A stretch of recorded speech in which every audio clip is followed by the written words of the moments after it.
आज 118वां दिन प्रभु का दास के साथ आज 73 डेज हो गया, 73वां दिन है। पिछले दिनों में आपने बड़ा प्रार्थना के साथ ध्यान पूर्वक बड़ा उत्साह से वचन को सीखा है। पवित्र आत्मा परिस्थिति को नियंत्रण करें। पास्टर जी, हम आपका स्वागत करते हैं और आगे का समय आपका है।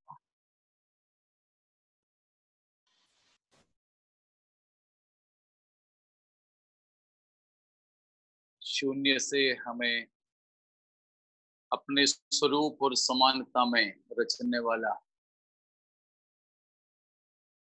हमारे परमेश्वर पिता का धन्यवाद हो। प्रभु यीशु मसीह के द्वारा उसने हमें अपना संतान बनाया है। अपना लेपालकपन का हक हमें देकर अपनी उपस्थिति में हमें दाखिल की है। जीवते आशा हमें दी है। इस निराशा भरी जिंदगी में भविष्य क्या है, कब होगा, क्या होगा, कोई निश्चय नहीं। ऐसा अनिश्चित समय में परमेश्वर हमारे अंदर दिया हुआ धन्य आशा के लिए मैं परमेश्वर का धन्यवाद करूंगा। प्रभु यीशु मसीह के नाम में आप सभी मेरे सुसमाचार के खातिर सहकर्मी और अनंत मिरास में मेरे सांची तमाम पवित्र लोगों को जय मसीह की। आज भी हमें एक नया सप्ताह में प्रवेश करके खुदा के हुजूरी में हाजिर होने के लिए परमेश्वर ने मदद किया है। प्रभु हम सभी जनों को आशीषित करें। पिछले दिनों में आप लोगों ने परमेश्वर के वचन को सीखने के लिए जो उत्साह दिखाया, परमेश्वर आपको आशीष देवे। अवश्य परमेश्वर का वचन हमें सीख कर उसमें बढ़ते जाना है। इसलिए है किसी भक्त ने कहा, know the word in your head, store the word in your heart, show the word in your life and sow the word in the world. 4 बातें बताया, know, store, show and sow. परमेश्वर की वचन को अपने बुद्धि से हम जाने, know the word in your head. बुद्धि से परमेश्वर के वचन को हमें जानना है। Store the word in your heart, हृदय में परमेश्वर की वचन को रखना है। Show the word in your life, अपनी जिंदगी के द्वारा उसे हमें प्रकट करना है। And so it in the world, संसार में इस वचन को हमें बोना है, बोना है। परमेश्वर का वचन बीज सरीखा है, हमें इस वचन को बोना है। तो अवश्य हम जो पढ़ते हैं उसे अपने दिल दिमाग में रखने के लिए, जिंदगी में लागू करने के लिए, संसार में उसकी प्रचार प्रसारण करने के लिए हमें परमेश्वर मदद करें। तो समर्पण के साथ परमेश्वर की उपस्थिति में हम रहेंगे। दुनिया तो बड़ी विपत्ति की ओर बढ़ती जा रही है, लेकिन हमें दुखी होने की या निराश होने की जरूरत नहीं है। हमको लेकिन परमेश्वर पर भरोसा रखना है। संसार को कोई निश्चय नहीं, लेकिन हमें निश्चय है। तो इससे बताता हूं, संसार को कोई निश्चय नहीं कि दुनिया कहां जा रही है, लेकिन हमको निश्चय है दुनिया में क्या हो रहा है, किस लिए हो रहा है, क्यों हो रहा है, इन सब का अंत क्या होगा, प्रभु के लोगों को पता है। हम उसी वजह से ही इन बातों को भी सीख रहे हैं। जो है, हम समय के लिए बनाए गए नहीं हैं, परंतु अनंतता के लिए बनाए गए हैं। हम we are not created for time but for eternity. हम तो समय के लिए, कुछ समय या इस संसार में रहने के लिए ये तैयार नहीं किए गए। जैसे कि ब्रॉयलर मुर्गों की जैसे हमारी पैदाइश नहीं हुए। ब्रॉयलर मुर्गे इറച്ചി കോഴികൾ तो उसको बनाते ही तो खाने के लिए हैं, काटने के लिए ही तो उसको पैदाइश हुआ है। बस 1 महीना 1.5 महीना, उससे ज्यादा अगर जिंदा भी रहे तो भी तो खड़ा भी नहीं हो पाए, चल भी नहीं पाए, उतने मोटे हो जाते। और सुना है 2-4 महीने अगर वो जिंदा हो गया तो खुद ही कीड़े पड़ जाते हैं। पता नहीं, ऐसे बोलते हैं, मैंने देखा नहीं, मुझे जानकारी नहीं उसका, लेकिन बोलते हैं। जो भी हैं, जो लोग जो खरीदते हैं 1 किलो 1.5 किलो का मुर्गी या मुर्गा जो भी बोलो, तो वो बड़े मुश्किल से 30-40 दिन, उतना ही उसका उम्र है। तो उसको पैदा करते ही तो खाने के लिए हैं, काटने के लिए हैं। लेकिन उन मुर्गों की जैसे नहीं है हमारी जिंदगी, हम उसके लिए पैदा नहीं किए गए हैं। लेकिन हमको परमेश्वर ने बनाया है अपने साथ हमेशा हमेशा के लिए रहें। Praise God. So we are for eternity, not for time. Okay. हम तो समय के लिए नहीं हैं, परंतु हम अनंतता के लिए हैं। अनंतता के लिए सनातन परमेश्वर के साथ अनंत काल की जीवन बिताने के लिए हमको परमेश्वर ने बनाया है। इसीलिए ही हमको परमेश्वर का धन्यवाद करना चाहिए कि परमेश्वर ने हमें अस्तित्व में लाया है। हमारे अस्तित्व के लिए भी हमको परमेश्वर का धन्यवाद करना चाहिए। मुझे नहीं पता कि हम लोग अपने अस्तित्व के लिए परमेश्वर के धन्यवाद करते हैं या नहीं करते हैं। समझ रहे हो ना? हमारे अस्तित्व के लिए प्रभु आपने हमको संसार में पैदा होने दिया, हमें संसार में रहने दिया, उसके लिए धन्यवाद। For our existence, for our being, we have to be thankful to the Lord.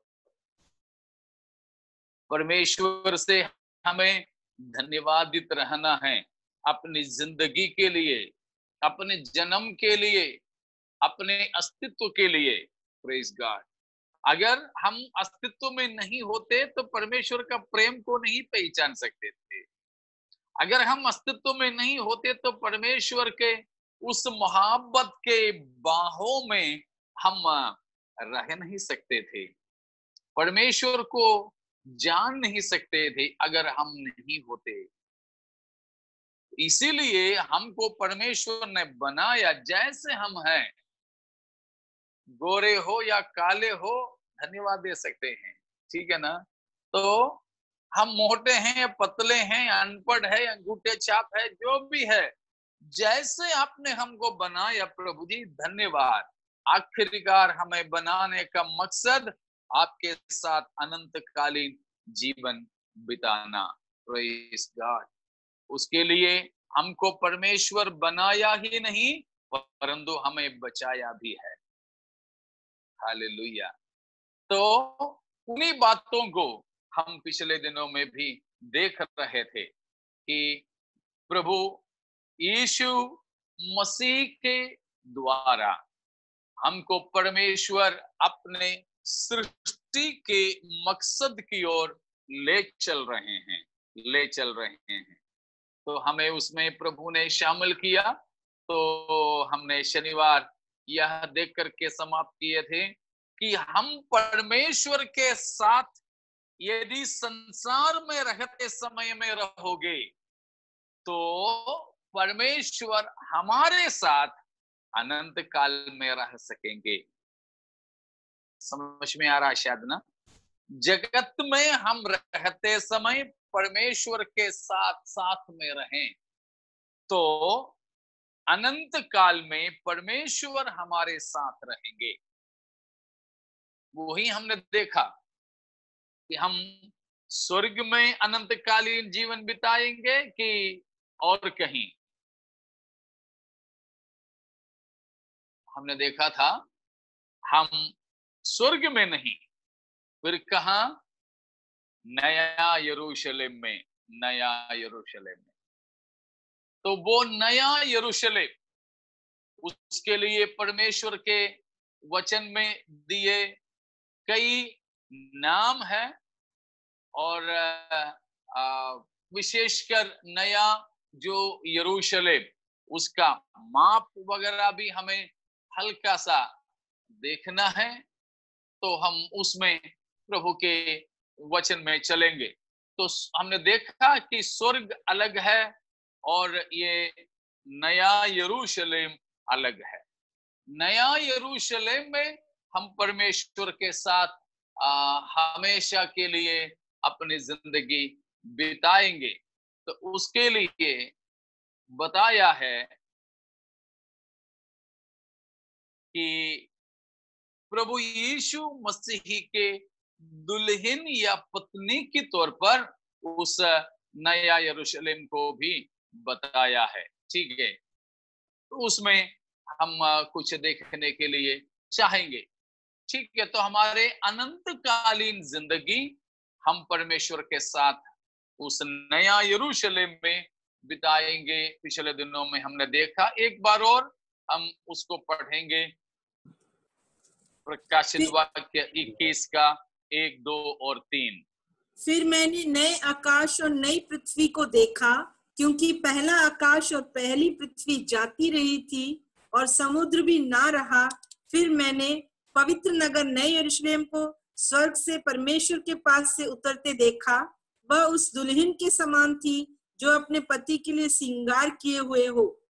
फिर मैंने सिंहासन में से किसी को ऊंचे शब्द से यह कहते हुए सुना, देख, परमेश्वर का डेरा मनुष्यों के बीच में है।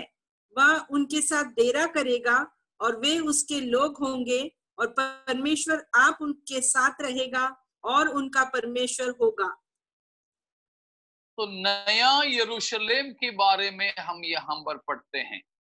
हम लोग बीच का 1000 साल को छोड़ के आगे निकले हैं। ठीक है, हमने मिलेनियम के बारे में देखा नहीं, 1000 साल के राज्य के बारे में हमने नहीं देखा, नहीं सीखा। ठीक है,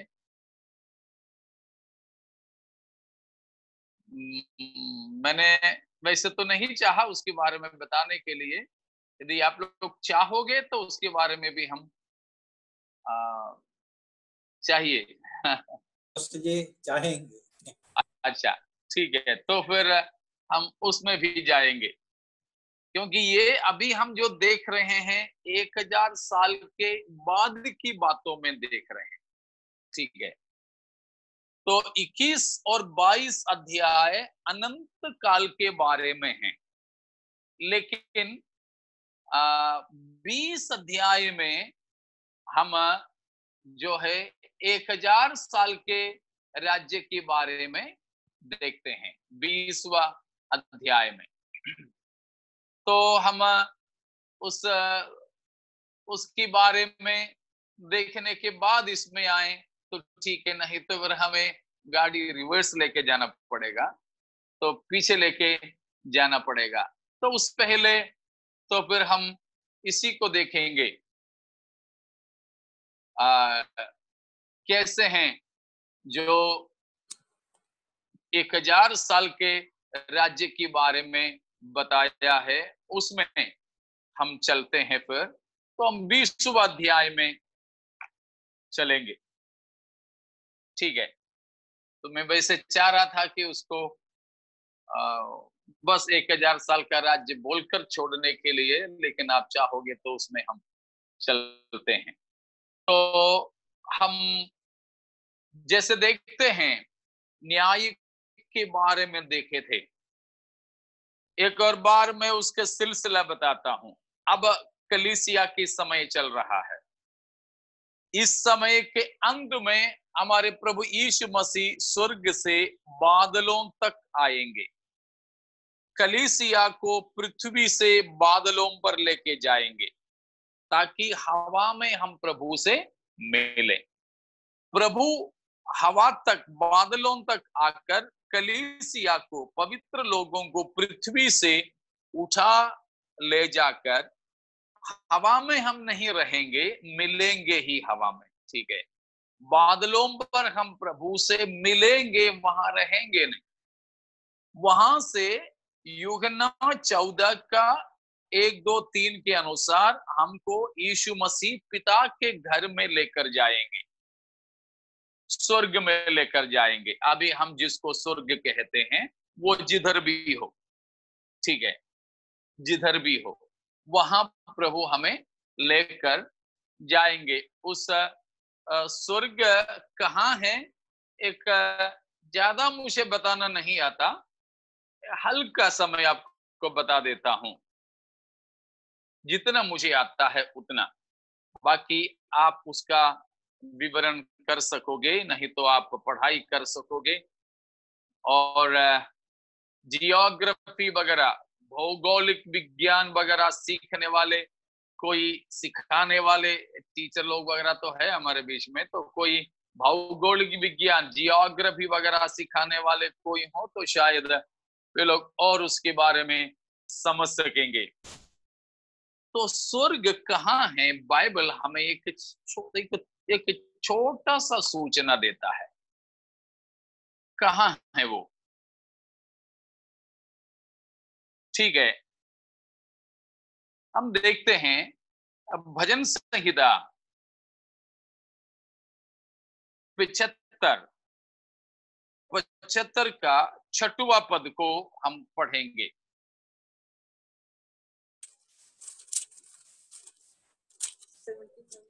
भजन 75 का 6। क्योंकि बढ़ती ना तो पूर्व से, ना पश्चिम से, और ना जंगल की ओर से आती है, परंतु परमेश्वर ही न्यायी है, वह एक को घटाता और दूसरे को बढ़ाता है। बस 6वां पद को देखिए, उसमें हिंदी में मुझे थोड़ा सा ऐसा लग रहा है। इंग्लिश देखिए, फॉर प्रमोशन कमत नीदर फ्रॉम द ईस्ट और वेस्ट और साउथ। हिंदी में तो जंगल की ओर से करके लिखा है। क्यों जंगल की ओर से करके लिखा है? जंगल करके कोई दिशा है क्या? बताया, बढ़ती ना तो पूरब से, ना पश्चिम से, और न जंगल की ओर से आती है। लेकिन बाकी भाषाओं में ऐसे लिखा है कि पूरब, पश्चिम और दक्षिण से नहीं आते। इधर दक्षिण करके जर्जीमन करके लिखा है 6वां पद में। यहां जंगल करके लिखने का मतलब है दक्षिण ही इन्होंने चाहा है, क्योंकि ये इस्राएल देश में भजनकार बैठ करके लिखा था। इस्राएल देश का दक्षिणी इलाका जंगली इलाका है, यहूदियों का जंगल, जूडियन विल्डरनेस साउथ में है। इसीलिए उस प्रकार जंगल करके लिखा है। उसका मतलब है कि दक्षिण। आपने एक बात देखा होगा कि किसी की जिंदगी में बढ़ती पूरब, पश्चिम और दक्षिण से नहीं आता, फिर कहां से आता होगा? फिर कहां से आता होगा? उत्तर से ना। उत्तर दिशा से। क्यों? अरे सारे जो मसीही लोग हैं वो पूरब की ओर मुंह करके प्रार्थना करते हैं, और पूरब की ओर मुंह करके ही तो लोग पानी डालते हैं सूरज को देखकर।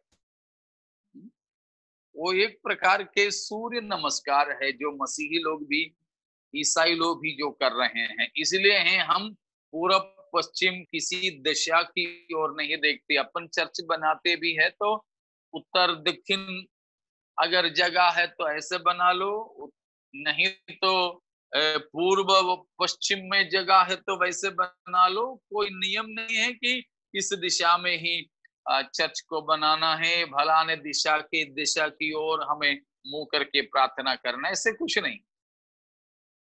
यहां पर बताया है कि परमेश्वर जो उठाता है, बढ़ती देता है, 3 दिशा से नहीं है। तो एक दिशा के बारे में नहीं बताया जो उत्तर दिशा है, तो उस दिशा शायद उसका कुछ खासियत है। क्यों ऐसे कहा है? और नीचे 7वां पद में बताया कि यह परमेश्वर है जो न्यायी है, नहीं तो उठाता है, जो भी करता है। तो ऐसे कहने का क्या मतलब है? क्या है उसका मतलब? परमेश्वर न्यायी है, एक को घटाता और एक दूसरे किसी को बढ़ाता। मतलब बढ़ती परमेश्वर की ओर से आता है, लेकिन वो उत्तर दिशा की ओर से इशारा कर रहा है। कारण क्या है? 1-2 और वचन हम पढ़ेंगे तो समझ में आ जाएगा। भजन 48 में चलिएगा। 48 उसका पहला और दूसरा पद को भी पढ़ लीजिएगा। पहला और दूसरा। हमारे परमेश्वर के नगर में और अपने पवित्र पर्वत पर यहोवा महान और अति स्तुति के योग्य है। सियोन पर्वत ऊंचाई में सुंदर और सारी पृथ्वी के हर्ष का कारण है। राजाधिराज का नगर उत्तरी सिरे पर है। परमेश्वर जहां रहते हैं उसको परमेश्वर का नगर कहा है और परमेश्वर का पर्वत कहा है। तो पर्वत के बारे में हमने पिछले दिनों में देखे थे कि बाइबल के अंदर करीब 500 से अधिक बार पर्वतों का जिक्र किया है। तो पर्वत, परमेश्वर को पर्वत के परमेश्वर करके अन्य जाति के लोग बुलाते भी थे। तो क्या है उसका मतलब? यहां परमेश्वर के नगर के बारे में, परमेश्वर के निवास स्थान पहाड़ के बारे में कुछ सूचना दिया है। वो कहाँ है? उत्तरी सिरे पर। उत्तरी सिरे पर है। उत्तरी सिरे पर।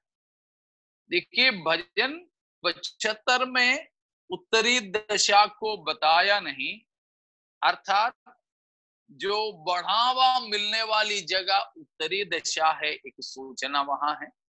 48:2 में बताया कि परमेश्वर का सियोन पर्वत वो उत्तरी सिरे पर है। एक उत्तरी दिशा का ही हमें सूचना दे रहे हैं स्वर्ग। और अब पढ़िए अय्यूब 37वां अध्याय, उसकी 22वां पद।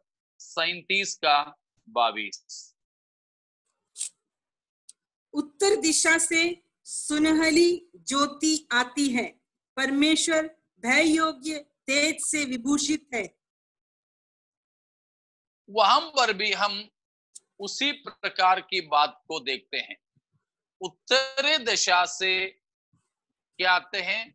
सुनहली ज्योति आती है और ईश्वर भय योग्य तेज से आभूषित। तो यहां पर भी परमेश्वर की उपस्थिति के सिलसिले में उत्तरी दिशा का सूचना हमें मिलता है। एक वचन और पढ़ने से वो हम समाप्त करेंगे।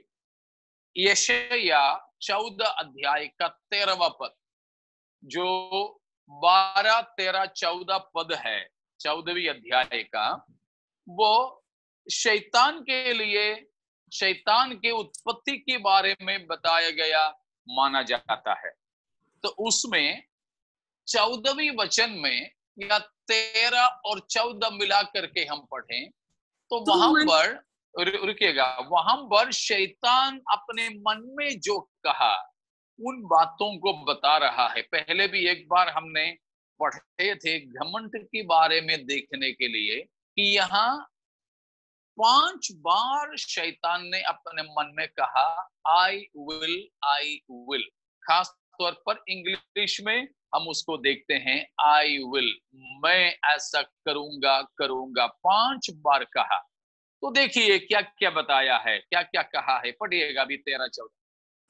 तू मन में कहता तो था मैं स्वर्ग पर चढ़ूंगा, मैं अपने सिंहासन को ईश्वर के तारागण से अधिक ऊंचा करूंगा और उत्तर दिशा की छोर पर सभा के पर्वत पर विराजूंगा। मैं देखिए हाँ, तो बाकी फिलहाल हमको नहीं चाहिए, उसको 14 में भी बाकी 2 बातें बताया है। देखिए यहाँ पर उसने क्या कहा मन में, मैं स्वर्ग पर चढ़ूंगा और मेरा तख्त को मैं ईश्वर के तारागणों से भी अधिक ऊंचा करूंगा और मैं कौन सा दिशा की ओर विराजूंगा, उत्तर दिशा की छोर पर सभा के पर्वत पर विराजूंगा। देखिए इन कम से कम 4 भागों से हमें स्वर्ग के बारे में एक सूचना मिलता है। वो किस दिशा पर है? उत्तरी दिशा पर है। ठीक है, उत्तरी दिशा पर है, उत्तरी दिशा। वही उत्तरी दिशा के बारे में जानने के लिए अक्सर हमारे भारत का ही हिस्सा ले लो तो ऊंचा कौन सी जगह है? उत्तरी दिशा ऊंचा है कि दक्षिणी दिशा ऊंचा है? उत्तरी दिशा ऊंचा है। उस उत्तरी दिशा ऊंचे होने के कारण स्वर्ग को बाइबल के अंदर ऊंचे पर बताया गया है। उसके अलावा एकदम सीधे ऊपर देखो तो वो नहीं है। इसलिए है कुछ लोग पूछते हैं, अरे यार तुम लोग तो स्वर्ग के बारे में ऊंचे ऊपर ऊपर ऊपर बोलते हैं, ऊपर जाएंगे तो क्या मिलेगा? तुम ऊपर जाओगे तो पृथ्वी तो तुम्हें ऊपर लगेगा, क्योंकि ये तो गोल दुनिया है, उसकी कहीं पर भी जाओ तो ऊपर नीचे के क्या बात होती है, ये सब लोग बताते हैं। लेकिन देखिए बाइबल सफाई से भौगोलिक विज्ञान के तौर पर ही उसकी परिभाषा दिया है। वो आजकल नहीं, भौगोलिक विज्ञान के बारे में विज्ञान को पता चलने से भी पहले परमेश्वर की वचन में इन सारे बारे में लिख करके रखा है। इसलिए भी हम बताते हैं कि विज्ञान की पुस्तकें गलत हो सकती है मगर परमेश्वर का वचन गलत नहीं हो सकता। Praise God. इसीलिए हम सिखाते और प्रचार करते कि Bible is scientifically true, geographically true, Bible is anthropologically true, prophetically true. Okay, the Bible is completely true in that sense. उस अनुसार यदि हम देखें तो परमेश्वर का वचन बाइबल विज्ञान के तौर पर, भौगोलिक विज्ञान के तौर पर, एंथ्रोपोलॉजी मनुष्य की जो विज्ञान है, नरवंश विज्ञान, उसके अनुसार इन हर एक रीति में बाइबल बिल्कुल सच है। हालेलुया। इसीलिए प्यारों, पढ़ने वाले बच्चे हो, पढ़ाने वाले टीचर हो, आपके विज्ञान की, इतिहास की, गणित की सारी किताबों से भी इस परमेश्वर की किताब को अपनी छाती की ओर लगा के रखना, क्योंकि वे सब गलत हो सकते हैं परंतु परमेश्वर का वचन सच है। हालेलुया। तो इस सच्चा परमेश्वर का वचन हमें ये बताते हैं कि स्वर्ग के एक दिशा जो सूचना हमें मिलती है भौगोलिक विज्ञान के अनुसार भी वो उत्तरी दिशा पर है, इसीलिए वो ऊंचे पर है, बोलने में कोई गलत नहीं है। ठीक है, तो कहने का मतलब यह था कि प्रभु यीशु मसीह बादलों पर आएंगे और कलीसिया को बादलों पर बुलाएंगे, अपने दुल्हन को लेकर अपने पिता के घर में स्वर्ग में जाएंगे। 7 साल हम प्रभु परमेश्वर के साथ में स्वर्ग में रहेंगे। ठीक है, 7 साल हम परमेश्वर के साथ स्वर्ग में रहेंगे। उन्हीं 7 सालों में पृथ्वी पे झूठा मसीही का शासन होगा। परमेश्वर पृथ्वी के लोगों को सताएंगे और जिसको हम महाक्लेश का समय कहते हैं, महाक्लेश का समय। तो महाक्लेश का समय, उसमें हम परमेश्वर के साथ में रहेंगे और पृथ्वी पे महाक्लेश होता रहेगा। स्वर्ग में हमारे न्याय होता रहेगा प्रतिफल बांटने की बात। प्रतिफल सब बांटने के बाद 7 साल बीतने पर है। प्रकाशित वाक्य 19 अध्याय में 7, 8, 6, 7, 8, 9 पदों में हमने पिछले दिनों में देखा मेमने का ब्याह। ठीक है, मेमने का ब्याह कलीसिया और मसीह के साथ का विवाह, शादी। क्यों, उसका क्या मतलब है? यीशु मसीह हम सबके साथ में शादी करेंगे? नहीं है। संसार के शादी के तौर पर उसे मत समझना। फिर क्यों उसको शादी करके कहा है? इसीलिए कहा है कि एक मनुष्य सबसे ज्यादा प्रेम किससे करता है? मनुष्यों में सबसे ज्यादा प्रेम किससे करता है या करती है?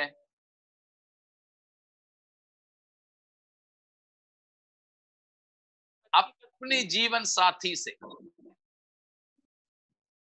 ठीक है, खुद ही से करने वाला प्रेम है वो अलग है कि सबसे ज्यादा प्रेम हर किसी को खुद ही से ही होता है।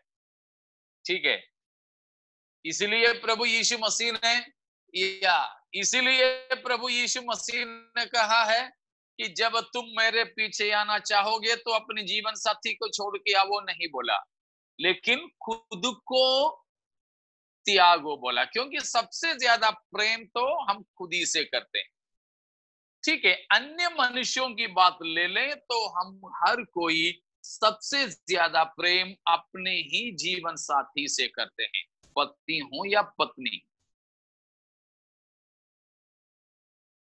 और सबसे ज्यादा प्रेम ही नहीं है उसमें, लेकिन लव विथ टोटल फ्रीडम, संपूर्ण आजादी के साथ जो प्रेम करते हैं वो भी केवल पति पत्नी के ही बीच में है। सबसे ज्यादा प्रेम होता है पति पत्नी के ही बीच में, और सबसे स्वतंत्रता के साथ का जो प्रेम करते हैं वो भी पति पत्नी के ही बीच में। पूर्ण आजादी के साथ में, कुछ भी छिपाए बिना जो प्रेम होता है वो भी बिल्कुल पति पत्नी के बीच में ही।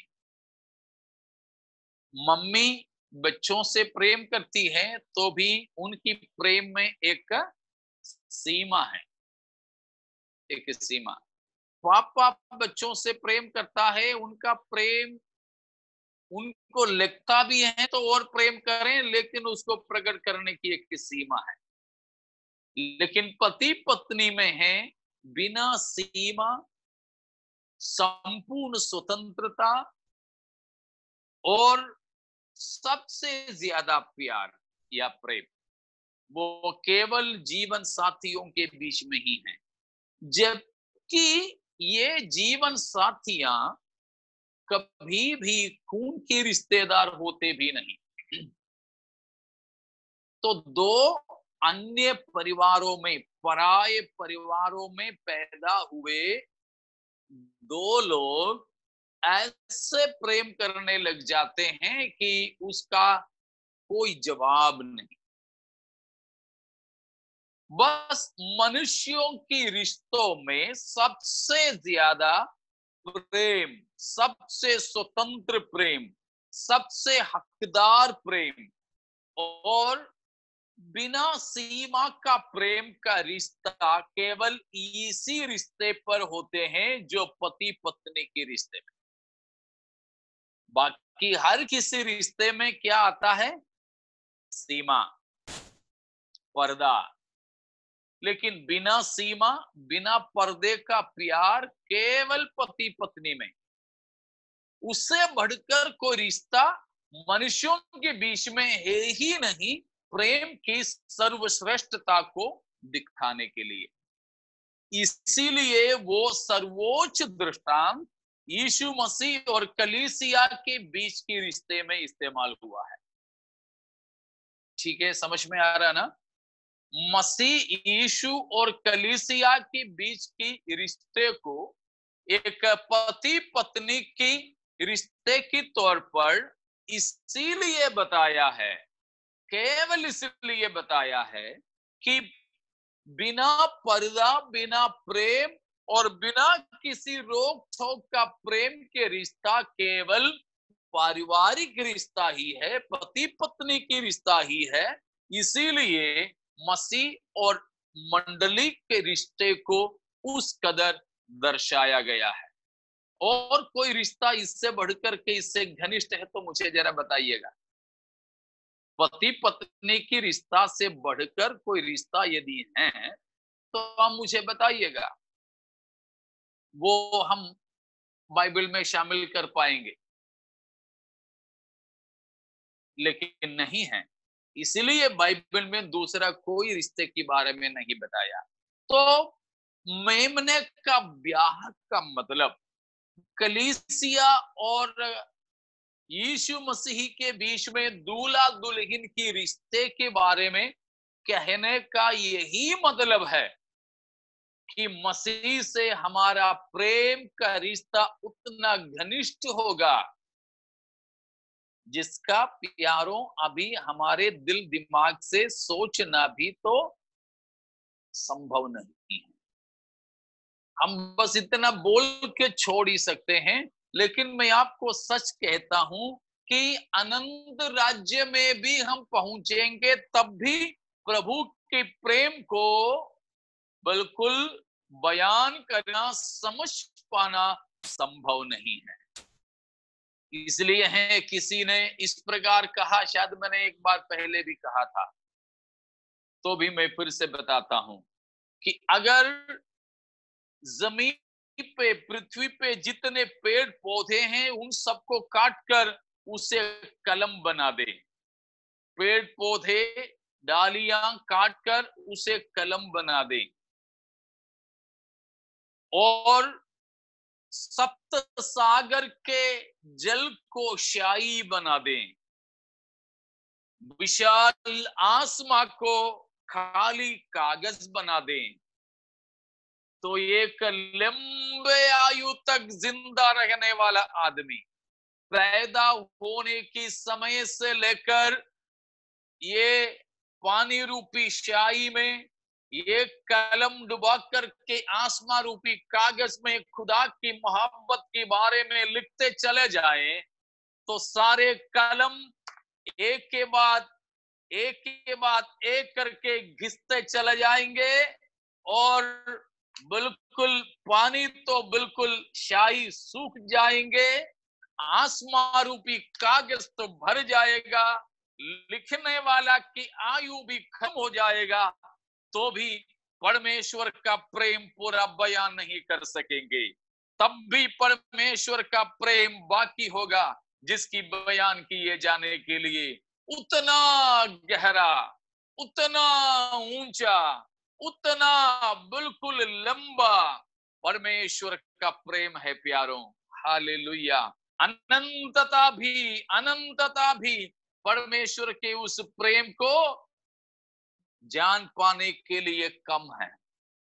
ठीक है, अनंतता भी उस प्रेम को जान पाने के लिए कम है। उस प्रेम के रिश्ते को बताने के लिए ही मसीह और कलीसिया के रिश्ता, पति पत्नी की रिश्ता बताया है। उसमें कोई गलत विचार किसी को नहीं होना। प्रभु यीशु मसीह हम में से एक एक से शादी करने नहीं जा रहे हैं। मसीह की एक ही दुल्हन है, वो कलीसिया है। Praise the Lord. तो मसीह बादलों पर आएंगे, हमको लेकर स्वर्ग जाएंगे। स्वर्ग में 7 साल हम मसीह के साथ, परमेश्वर के साथ में रहेंगे। उन समयों में होंगे हम परमेश्वर को जैसा वो है वैसा ही देखेंगे। ठीक है, और वो 7 साल पूरा होने के बाद मसीह के साथ हमारे रिश्ता घनिष्ठ हो जाएंगे न्याय के बाद। उसके बाद है कलीसिया के साथ में प्रभु यीशु मसीह धरती पर उतर आते हैं, जिसके बारे में प्रकाशित वाक्य 19 अध्याय की 11 से लेकर 16 तक की पदों में बताया गया है। तत्पश्चात प्रभु यीशु मसीह अपने महिमा के सिंहासन को रखेंगे, जो मत्ती 25 अध्याय से हमने देखा था। और प्रकाशित वाक्य 19 की 17 से लेकर पदों में बताया अरमगदोन की लड़ाई उस समय में होगा। झूठा मसीह को, झूठा भविष्यद्वक्ता को नरक में जीते जी डालेंगे, नरक का उद्घाटन किया जाएगा। ठीक है, उसके बाद जो महिमा के सिंहासन के न्याय भी जब होगा, उसके तुरंत बाद जैसे 20 अध्याय 1 से 3 तक की पदों में बताया प्रकाशित वाक्य में, शैतान को 1000 साल के लिए बांधेंगे। एक सशक्त स्वर्गदूत अथाह कुंड को खोलता है, शैतान को उसके अंदर सीमित कर देता है। इसलिए है पिछले दिनों में मैंने एक बार कहा था, when the devil comes next time and reminds you of your past, remind him of his future. ठीक है, शैतान अगली बार आए आपको अपनी भूतकाल के बारे में बता दे, स्मरण दिला दे, तो शैतान को उसकी भविष्य काल स्मरण दिला देना। याद होंगे आपको भी मैं याद दिला रहा हूं। ठीक है, तो उसमें हमने 3 बात देखे थे, 12 अध्याय और 20 अध्याय में प्रकाशित वाक्य से। वो सब बता चुके हैं, मैं आपको केवल स्मरण दिला ही रहा हूं, क्योंकि ये सब बातें हम अक्सर या रोज या हर संडे नहीं सुनते हैं तो भूल जाते। हर संडे सुनने वाली बात तो याद नहीं रहते हैं, फिर है कभी कभार सुनने वाली बात ना।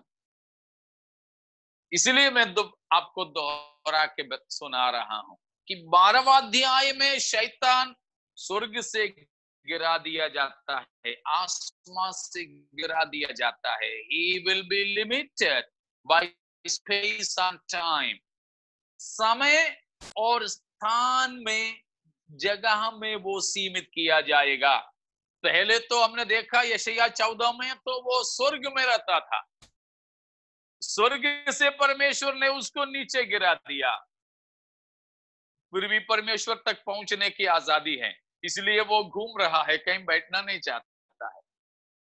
हम में से भी कुछ लोग ऐसे हैं, घर पे बैठना नहीं पसंद है। ऐसे लोगों को तो ये कोरोना के समय बहुत ही तकलीफ का है। बहुत तकलीफ का है, क्योंकि उनको एक जगह बैठ करके आदत नहीं, उनको बस घूमते रहना है। क्यों घूम रहे हो? नहीं, यूं ही घूम रहे हैं। ठीक है, तो शैतान भी यूं ही घूम रहा है, पूरे दुनिया में घूमता घूमता चला जा रहा है। लेकिन प्रकाशित वाक्य 12वां अध्याय में उसको पृथ्वी पर सीमित करेंगे।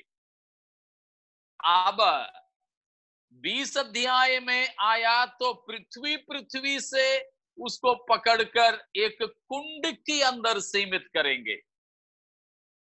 कुंड के अंदर, वो कुंड का नाम है अथाह कुंड। अथाह कुंड, अथाह का मतलब मालूम है आपको? था है ही नहीं, मतलब नीचे कभी नहीं पहुंचोगे। केरल वालों को मालूम है, केरल में पुट करके एक हाँ खाने की चीज है, तो उसका जो आटा डालते समय में नीचे दूसरा एक ढक्कन है। वैसे तो ढक्कन ऊपर होता है, इसका तो नीचे भी ढक्कन है, इसको जो भी बोलो आप। तो बिना निचले का ढक्कन से जैसे आटा पुटकुटी में भरते जाते हैं, तो ये कभी भरेगा नहीं, जाता ही रहेगा, जाता ही रहेगा। उसी प्रकार 1000 साल तक शैतान अथाह कुंड में गिरता रहेगा, लेकिन कभी नीचे नहीं पहुंचेगा, क्योंकि वो कुंड को तो था है ही नहीं।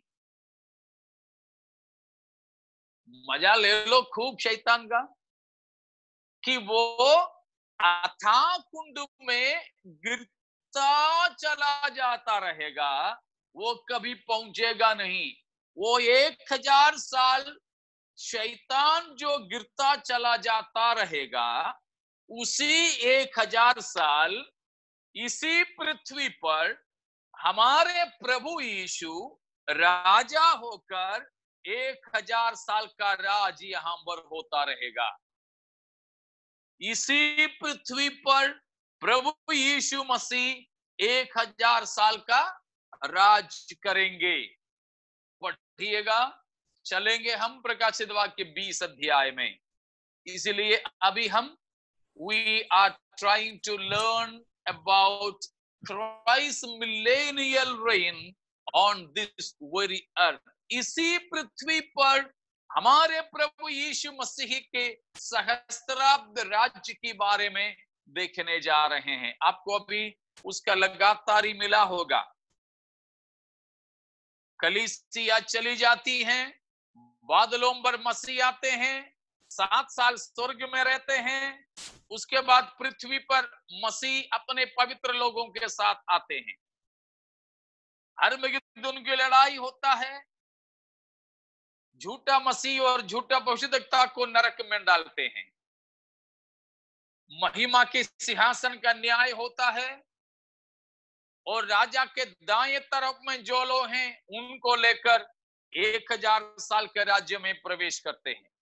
1000 साल के राज्य की शुरुआत में शैतान को, जो पाप का स्रोत है, 1000 साल के लिए बांधेंगे। पढ़िए 20 का 1 से लेकर 3 तक, 1 2 3। फिर मैंने एक स्वर्गदूत को स्वर्ग से उतरते देखा, जिसके हाथ में अथाह कुंड की कुंजी और एक बड़ी जंजीर थी। उसने उस अजगर अर्थात पुराने सांप को, जो इबलीस और शैतान है, पकड़ के 1000 वर्ष के लिए बांध दिया और उसे अथाह कुंड में डालकर बंद कर दिया, और उस पर मोहर लगा दी कि वह 1000 वर्ष के पूरे होने तक जाति जाति के लोगों को फिर ना भरमाए। इसके बाद अवश्य है कि वह थोड़ी देर के लिए फिर खोला जाए। शैतान जो लोगों के भरमाने वाला है, इस भरमाने वाला शैतान को 1000 साल के लिए बांध देते हैं। तो वो अथाह कुंड में है। तो सबसे पहले 1000 साल का राज्य में, यीशु मसीह के 1000 साल के राज्य में कौन नहीं होगा? शैतान नहीं होगा। ओके, 1000 साल का जो राज्य है उसमें शैतान नहीं होगा। 1000 साल का राज्य कितने साल होंगे?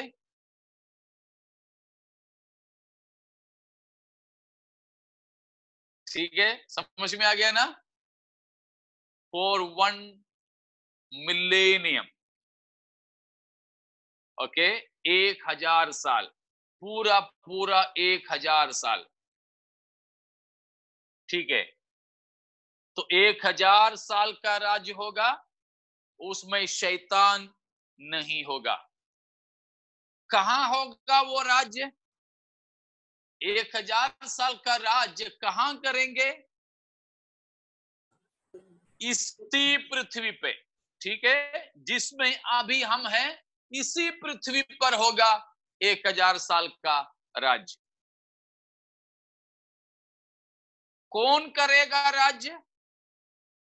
यीशु मसीह करेंगे, प्रभु यीशु करेंगे राज्य।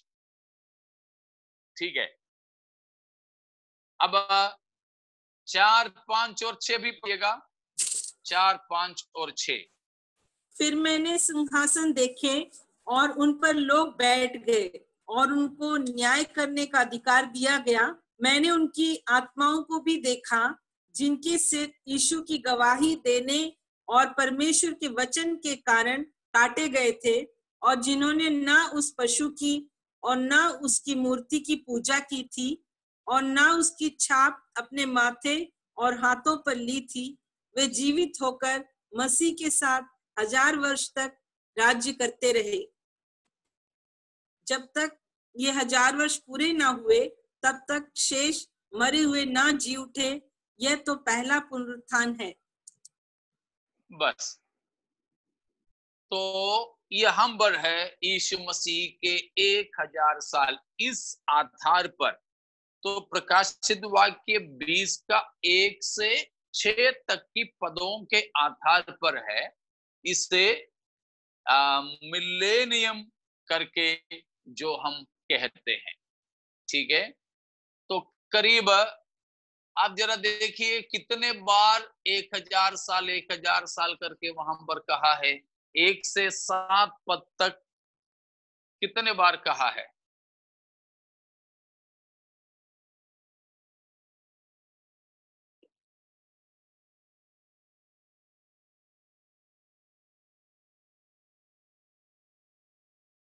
शायद आप गिन रहे होंगे ना?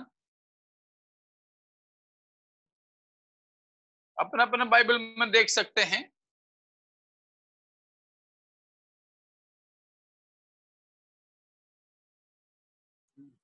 प्रकाशित वाक्य 20 अध्याय की 1 से लेकर 7 तक की पदों में कितने बार हम 7 देखते times, हैं? 7 7 times. टाइम्स, बिल्कुल।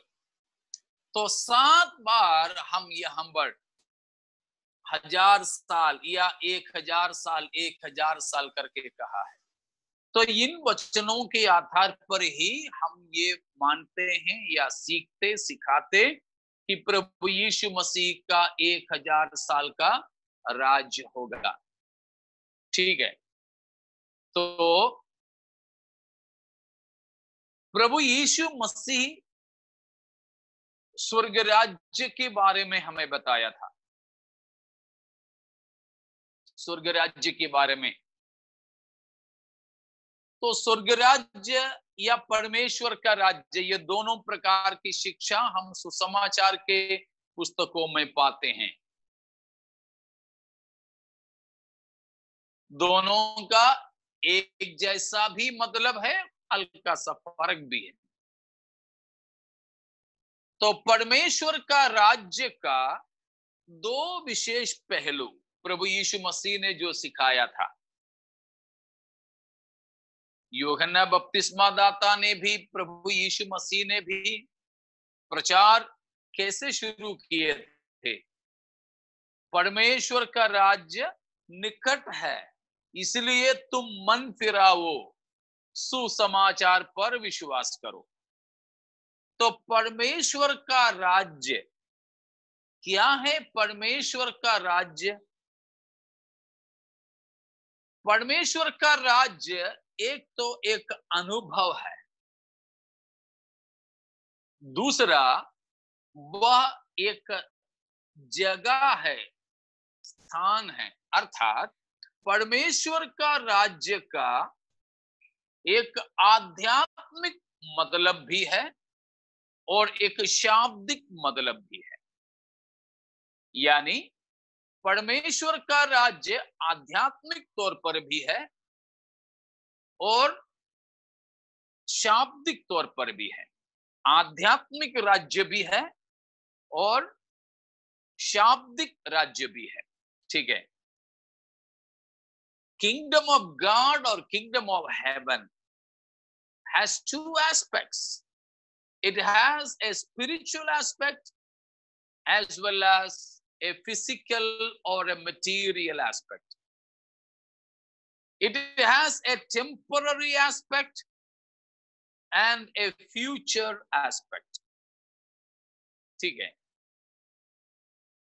परमेश्वर का राज्य का तत्कालीन मतलब भी है, भविष्यकालीन मतलब भी है।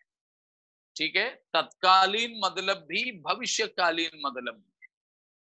परमेश्वर का राज्य का आत्मिक मतलब भी है, शाब्दिक मतलब भी है, दोनों है। आत्मिक मतलब में परमेश्वर का राज्य इट इज एन एक्सपीरियंस। देखिए कुलुसियों 1:13 पद को पढ़िएगा। कुलुसियों 1:13। उसी ने हमें अंधकार के वश से छुड़ाकर अपने प्रिय पुत्र के राज्य में प्रवेश कराया। पौलुस ये हम बता रहे हैं कि उद्धार पाया हुआ मसीही जन अभी कहाँ है? अभी कहाँ है? प्रिय पुत्र के राज्य में, यीशु मसीह के राज्य में है। प्रवेश कराया है, कराएंगे नहीं, कराया है, बताया। इफिसियों 2 अध्याय में भी चलिएगा।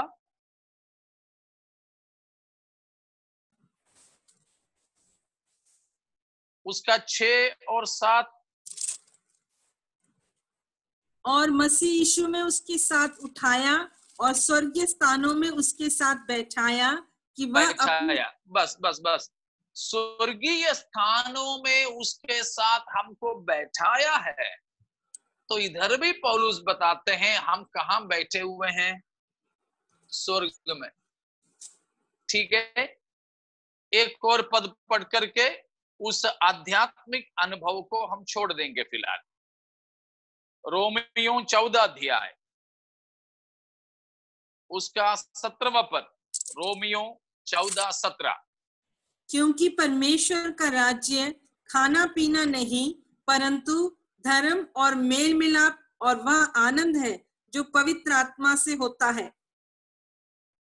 तो these are the spiritual aspects or the present aspect of the kingdom of heaven or kingdom of God.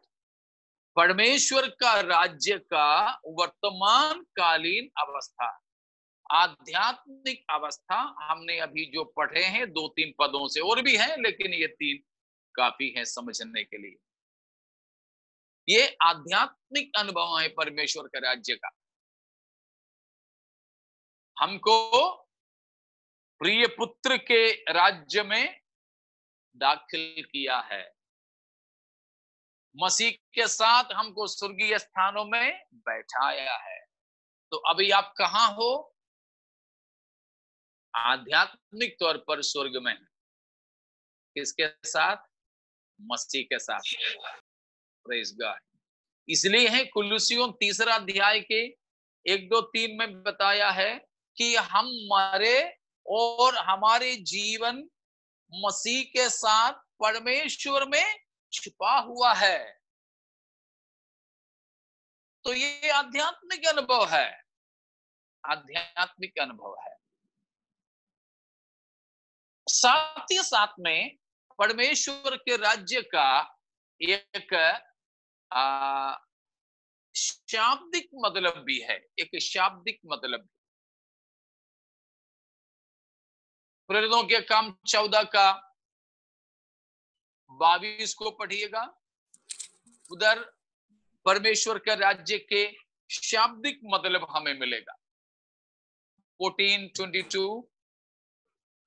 और चेलों के मन को स्थिर करते रहे और ये उपदेश देते थे कि विश्वास में बने रहो, और ये कहते थे हम बड़े क्लेश उठाकर परमेश्वर के राज्य में प्रवेश करना होगा।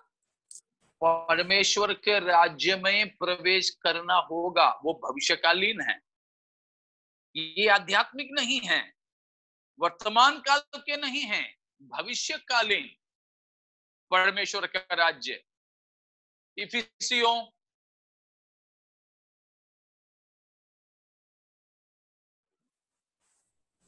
5 अध्याय, वैसे तो उसकी 1 से लेकर 5 तक है, लेकिन फिलहाल हम 5 ही पढ़ेंगे समय बचाने के लिए। क्योंकि तुम ये जानते हो कि किसी व्यभिचारी या अशुद्ध जन या लोभी मनुष्य की जो मूर्ति पूजक के बराबर है, मसीह और परमेश्वर के राज्य में मीरास नहीं। हाँ, ये भी भविष्यकालीन है। इस प्रकार बहुत से हैं भविष्यकालीन राज्य। ये शाब्दिक तौर पर परमेश्वर का राज्य है। ठीक है, तो इतना आपको समझ में आ गया होगा। अभी तक का कोई शक तो नहीं है? नहीं है ना? ठीक है। तो परमेश्वर का राज्य जिसके बारे में मसीह ने और बपतिस्मा दाता ने प्रचार किया, उसका 2 पहलू, एक वर्तमानकालीन पहलू, एक भविष्यकालीन पहलू, एक आध्यात्मिक पहलू, एक शाब्दिक पहलू। ठीक है, उसमें अभी हम लोग कहाँ हैं? आध्यात्मिक तौर पर हम अभी परमेश्वर के राज्य में हैं, परमेश्वर के राज्य में हैं।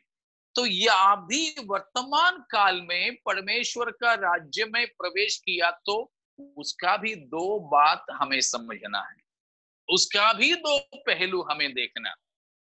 क्या है परमेश्वर का राज्य? पहली बात, 2 पहलू में पहली बात, जहां यीशु मसीह का राज चलता है, जहां यीशु मसीह की शासन होता है, जहां परमेश्वर का इच्छा पूरा होता है, वो परमेश्वर का राज्य है। समझ रहे हो ना? हम लोग तो बाइबल बाजू में रख के हालेलुया बोलते हुए, नहीं तो बहनें हैं तो चुन्नी डालते हुए, पर्दा डालते हुए हालेलुया हालेलुया चिल्लाने से परमेश्वर का राज्य में हम कोई प्रवेश नहीं करेंगे। यदि वो होना है तो हमें हमारी जिंदगी में, प्रतिदिन की जीवन में परमेश्वर का संचालन होना है, परमेश्वर का शासन लागू होना है, यीशु मसीह का प्रभुता हमारी जिंदगी में होना चाहिए। यदि प्रभु यीशु नहीं है हमारे जीवन का जो प्रभु, तो फिर हम परमेश्वर के राज्य में नहीं है। ठीक है ना? तो जहां यदि हमारे, पढ़िएगा प्रकाशित वाक्य 1 का 5 और 6 को। और यीशु मसीह की ओर से जो विश्वास योग्य साक्षी और मरे हुओं में से जी उठने वालों में पहलोटा और पृथ्वी के राजाओं का हाकिम है, तुम्हें अनुग्रह और शांति मिलती रहे। वह हमसे प्रेम रखता है और वो यीशु मसीह ने जो 5वां पद में बताया हमारे लिए क्या किया, 6ठे पद में बताया है, वो हमसे प्रेम रखता है और उसने अपने लहू के द्वारा हमें पापों से छुड़ाया है और हमें एक राज्य और अपने पिता परमेश्वर के लिए याजक भी बना दिया, उसी की बना महिमा। दिया। यीशु मसीह हमसे प्रेम रखा, लहू बहाया, उस लहू से हमको पापों से छुड़ा लिया, छुड़ा कर हमें कुछ बना दिया। क्या बना दिया हमको? राज्य। परमेश्वर पिता के लिए एक राज्य और याजकों का झुंड बना दिया, राज्य बना दिया, किंगडम। क्या है राज्य का मतलब? जहां यीशु का राज होता है। हम परमेश्वर के लिए राज्य है।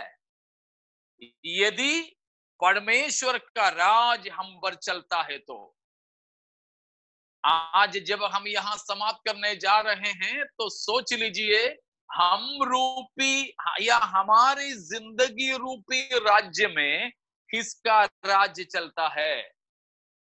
यीशु मसीह का राज्य चलता है या शैतान का राज्य चलता है?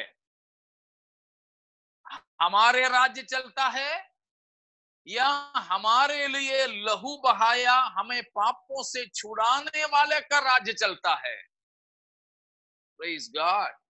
आज ये निश्चय करें कि हमारे जीवन में और किसी का शासन नहीं, हम और किसी के राज्य नहीं, परंतु हमारे लिए अपना लहू बहाने वाला और हमें पापों से छुड़ाने वाला यीशु मसीह का ही शासन, यीशु मसीह का ही राज हम में चलते हैं। ये हमें पक्का करना जरूरी है आज। नहीं तो ये कुछ सीखने से कोई मतलब नहीं, वो हमारे लिए दंड के ही योग्य होंगे। प्यारों, हमारी जिंदगी के छोटे से छोटे चीज में भी राज तो चलना है हमारे प्रभु का। हालेलुया, हमारे प्रभु का राज्य चलना है। Glory Jesus. यीशु मसीह ने हमारे जीवन में राज करने के लिए कोई सचिव को नहीं बना के रखा है। अभी शायद आपको अखबारों में पढ़ने को मिल रहा है, केरल में बड़ा घोटाला हुआ है, सोने का घोटाला। करीब 170 या 80 कुछ किलो सोना विदेश से घोटाला करके लाया गया। आखिरी में अभी 30 किलो लाया तो पकड़ा गया। और केरला मुख्यमंत्री का जो प्रिंसिपल सेक्रेटरी था, आईएएस वाला, एक सीनियर आईएएस ऑफिसर, उनको अभी निष्कासित कर दिया गया। मुख्यमंत्री का सारे काम देखने का जिम्मेदारी उनका था। मुख्यमंत्री को सिफारिश करना, मुख्यमंत्री को किसी बात के बारे में सूचना देना, ये सब उनका काम था। तो वो सचिव ने गलत किया तो अभी वो मुख्यमंत्री पर आ गया। तो राजनीतिक लड़ाई जारी है।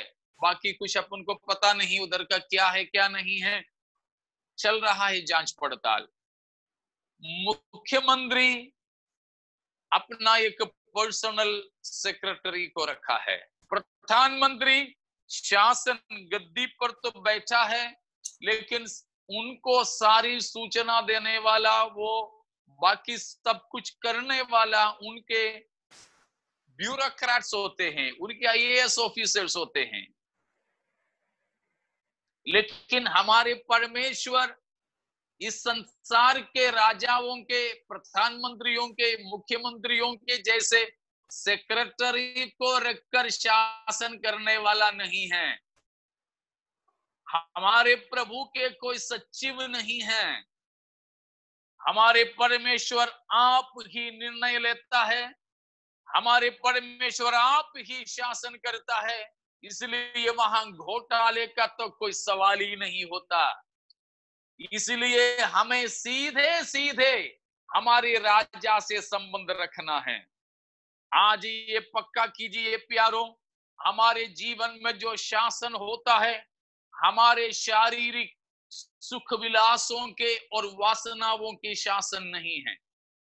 ये पक्का कीजिए प्यारों, हमारे सांप्रदायिक परंपरा की आदतों के शासन नहीं हो रहा है, शैतान और दुष्ट आत्माओं के शासन नहीं हो रहा है, ये पक्का कीजिए। परंतु हम आज पक्का करें, एक बार और हमारी वाचा को हम जोड़ें, एक और बार हम नवनीकरण करें हमारे प्रभु से कि हे यीशु मसीह, आपने अपना लहू मेरे लिए बहाया, आप मुझसे मोहब्बत किया, आप अपने लहू के द्वारा मेरे पापों को दूर किया और आपने मुझे खरीद लिया, छुड़ा लिया कि आपके पिता परमेश्वर के लिए मैं एक राज्य बनूं। इसलिए वो वाचा को आज के दिन मैं नवनीकरण करता हूं, उसकी नवनीकरण करके मैं आपका राज्य होकर आपके हाथ में फिर से सौंप दिया जाता हूं, सौंप दी जाती हूं कि प्रभु केवल आप ही का राज मेरे जीवन में हो और किसी के भी नहीं। यारों, हमारे अंदर से बाकी सारे प्रकार के शासनों को निकाल फेंके, केवल एक ही सिंहासन हमारी जिंदगी में हम रखें, केवल एक ही तख्त हमारी जिंदगी में हम रखें, उस पर हम केवल यीशु मसीह को ही बिठा दें। हालेलुया। और किसी को भी नहीं बिठाना। जैसे यशायाह 14 में हमने देखा, शैतान ने चाहा कि अपना सिंहासन मसीह परमेश्वर के सिंहासन से ऊंचा करने के लिए चाहा। ठीक वैसे ही हमारी जिंदगी में जो तख्त है, सिंहासन है, उसके ऊपर अपना सिंहासन रखकर राज करने के लिए शैतान चाहता है, दुष्ट आत्माएं चाहती है, हमारी वासनाएं चाहते हैं, लेकिन उन किसी को भी वहां नहीं बिठाएं।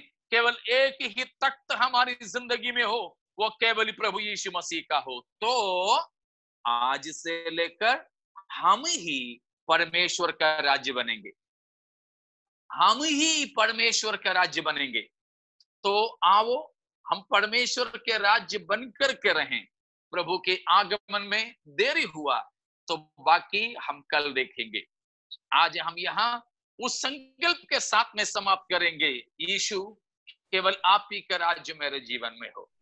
अगर आप में से कोई भी व्यक्ति है मुर्दों में से जिलाया गया प्रभु यीशु मसीह पर अभी तक विश्वास नहीं किया, आज अपनी जिंदगी यीशु के लिए सौंप दें, पापों से मन फिरा लें, पानी में डूबकर बपतिस्मा ले लें और प्रभु यीशु मसीह की प्रभुता में अपने आप को समर्पण करें, ताकि जब प्रभु यीशु मसीह बादलों पर आए, हम भी मसीह के साथ में दुल्हन बनकर के चले जाएं और मसीह के साथ अनंतकालीन राज्य में प्रवेश करें। इन वचनों के द्वारा परमेश्वर हमें आशीष देवे।